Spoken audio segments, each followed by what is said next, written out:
যাদের বাজেট মাত্র ১০,০০০ টাকা তারা আজকের এই ভিডিওটা ফুল দেখতে পারো। কারণ তোমাদের জন্য নিয়ে এসেছি বাজেট ফ্রেন্ডলি একটি স্মার্টফোন। যেটাতে তোমরা গেমিং, ফটোগ্রাফি এবং ভিডিওগ্রাফি সবকিছু করতে পারবা। তো আজকের ভিডিওতে আমরা দেখব নিজ বাজেটের মধ্যেও জনপ্রিয় একটি স্মার্টফোন টেকনো স্পার্ক গো। এই ফোনটা কি সত্যিই টাকার ভ্যালু দেয় নাকি শুধু নামেই বাজেট কিং? চলুন পুরো ডিটেইলস জেনে নেই। প্রথমে কথা বলি ডিজাইন নিয়ে। এই ফোনটায় প্লাস্টিক বডি থাকলেও দেখতে বেশ প্রিমিয়াম লাগে। সাইড মাউন্টেড ফিঙ্গারপ্রিন্ট আছে, ডিজাইন স্লিম আর ওজন প্রায় ১৯০ গ্রাম। বাজেট ফোন হিসেবে হাতে ধরলে মোটামুটি ভালোই ফিল দেয়। ডিসপ্লে হিসেবে এখানে আছে ৬.৬ ইঞ্চি IPS LCD panel, HD plus resolution. সবচেয়ে বড় বিষয় এখানে ৯০ হার্টজ রিফ্রেশ রেট আছে, মানে স্ক্রিনটা প্রতি সেকেন্ডে ৯০ বার আপডেট হয়। তাই স্ক্রলিং আর অ্যানিমেশন অনেক স্মুথ লাগে। তবে এইচডি প্লাস হওয়ায় শার্পনেস একটু কম লাগতে পারে। পারফরমেন্সের জন্য আছে ইউনিসস T606 প্রসেসর এবং অ্যান্ড্রয়েড 30 গো এডিশন। এই ফোনটা হ্যাভি গেমিং এর জন্য, ডেইলি ইউজের জন্য ফেসবুক, ইউটিউব, টিকটক এসব কাজ স্মুথলি করা যাবে। গেমিংটাও স্মুথলি করতে পারবেন।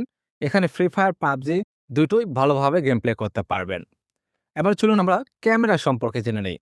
ক্যামেরা সেকশন আছে 30 মেগাপিক্সেল রিয়েল ক্যামেরা এবং 8 মেগাপিক্সেল ফ্রন্ট ক্যামেরা। ডেইলি লাইটের ছবি মোটামুটি ভালো আসে, কিন্তু লো লাইটে একটু পারফরমেন্স একটু দুর্বল হতে পারে। ভিডিও করা যাবে 1080 এবং 30 FPS পর্যন্ত। ভাই, সবচাইতে যেটা আমাদের প্রয়োজন সেটা হলো ব্যাটারি ব্যাকআপ। আমাদের অনেক এলাকায় থাকে যেমন কারেন্ট বেশিক্ষণ থাকে না, সেখানে আমাদের চার্জের অনেক প্রয়োজন হয়। সেক্ষেত্রে এখানে থাকছে ৫,০০০ অ্যাম্পিয়ারের ব্যাটারি এবং ১০ ওয়াটের চার্জিংটা আপনারা এখান থেকে চেঞ্জও করে নিতে পারবেন। একদিন আরামসে ব্রেকআপ পাওয়া যাবে। তবে চার্জিং স্পিড একটু স্লো হতে পারে, কিন্তু বাজেট ফ্রেন্ডলি হিসেবে পারফেক্ট আছে। অন্যান্য ফিচারগুলোর মধ্যে রয়েছে stereo speaker, type C port, 3.5 headphone jack এবং dual SIM plus micro SD supported. এই দামে এগুলো পাওয়া ভাই সত্যি অসাধারণ ব্যাপার। বাংলাদেশে এই ফোনটির দাম প্রায় ১০,৫০০ থেকে ১১,০০০ টাকা। এখানে থাকছে 4 জিবি এবং ৬৪ জিবি র্যাম।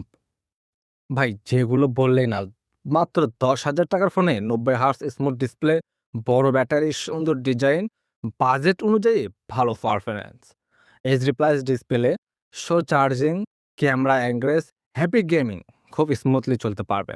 তবে আপনি যদি কম বাজেটে একটা ভালো ডেইলি ইউজ ফোন চান, তাহলে টেকনো স্পার্ক গো একদম বাজেটের মধ্যে চয়েস হবে।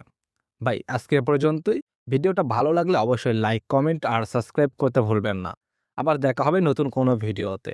সে পর্যন্ত কমেন্ট করুন পরবর্তী ভিডিওটি কোন মোবাইলের উপর আপনারা দেখতে চান।